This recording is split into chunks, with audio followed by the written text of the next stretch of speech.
Saudara calon jemaah haji diharap memantapkan penguasaan ilmu selama mengikuti manasik, khususnya dalam memahami ihram dan miqat. Ilmu yang diperoleh diharapkan mampu memberi keyakinan bagi para jamaah dalam menentukan miqat dan juga batas waktu dimulainya haji dan umroh.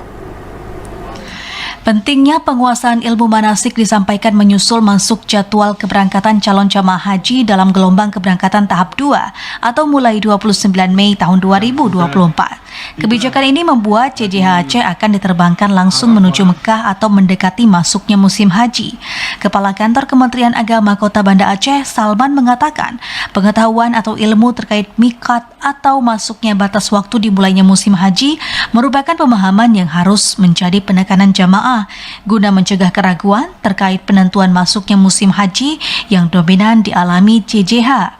Selain itu, kesibukan melaksanakan ibadah sunnah dinilai juga dapat mengganggu kesiapan fisik jamaah yang berangkat dalam gelombang kedua.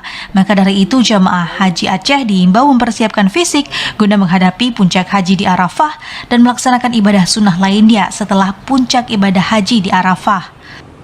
Kalau gelombang kedua itu pada umumnya pecah konsentrasi di miqat. Ada yang miqat di atas pesawat, ada yang di Jeddah. Maka di sini jamaah kita harapkan punya ilmu yang meyakinkan dirinya. Jangan sampai ke sana ragu-ragu. Apakah mengambil miqat di Yalamlam di atas pesawat ataupun di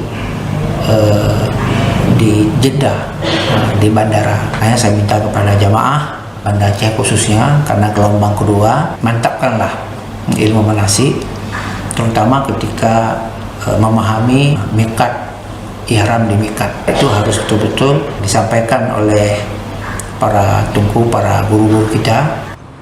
Seperti diberitakan, CJH Aceh diberangkatkan ke Tanah Suci dalam gelombang kedua keberangkatan haji tahun ini.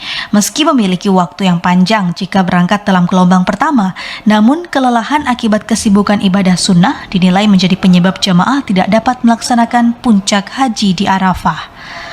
Dari Banda Aceh, Arman Konadi, TVRI melaporkan.